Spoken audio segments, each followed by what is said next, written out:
Hey guys, welcome to my channel aspirant Nisha official. आज हम करने वाले हैं हिस्ट्री की क्लास 9th। अलाउद्दीन खिलजी के बाद काफूर 36 दिनों के लिए गद्दी पर बैठा। मलिक काफूर के बाद मुबारक शाह खिलजी गद्दी पर आया। मुबारक शाह था अलाउद्दीन खिलजी का बेटा। यह एक पुरुष को प्रेम करता था जिसका नाम खुसरो खां था। मुबारक हसन। मुबारक शाह का देवगिरी अभियान 1318 में हुआ। यहाँ उस टाइम देवगिरी के शासक कौन थे? हरपाल देव। यह रामचंद्र देव का दामाद था। मुबारक हसन मुबारक शाह खिलजी की मृत्यु का कारण बना। मुबारक शाह के बाद यह 4.5 महीने गद्दी पर बैठा। मुबारक हसन के खिलाफ संगठन का नेतृत्व गाजी मलिक ने किया। गाजी मलिक दीपालपुर पंजाब का गवर्नर था और इसी ने इस्लाम का नारा दिया। मुबारक हसन अंतिम खिलजी शासक था। अलाउद्दीन खिलजी के समय मार्को पोलो वेनिस से भारत आया। मार्को पोलो की बुक थी the travels of Marco Polo.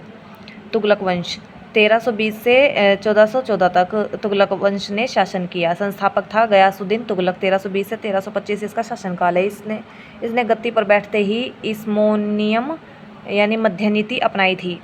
ऐतिहासिक स्रोत तारीख ए फिरोजशाही बरनी, फतवा ए जहादारी बरनी, तुगलकनामा अमीर खुसरो, किताब उल रहला इब्न बतूता, फतू ए फिरोज शाह तुगलक, फतू उस सलातीन इसामी, तारीख ए मुबारक शाही याही बिन सरहिंद।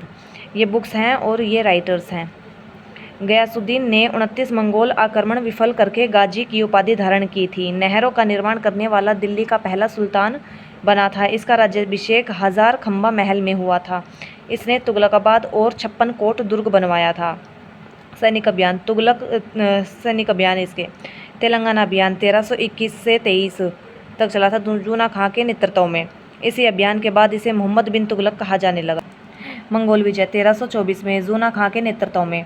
बंगाल अभियान 1324 में। 1325 में बंगाल अभियान से लौटते समय लकड़ी के महल में दबकर गयासुद्दीन की मृत्यु हो गई थी। लकड़ी का महल अहमद रेयाज द्वारा निर्मित है। निज़ामुद्दीन औलिया ने हुनूज दिल्ली दुरस्त कहा गयासुद्दीन से। निज़ामुद्दीन औलिया के गुरु कौन है? फर्रुखुद्दीन गज ए शंकर। दरगाह कहाँ पर इनकी? नई दिल्ली में।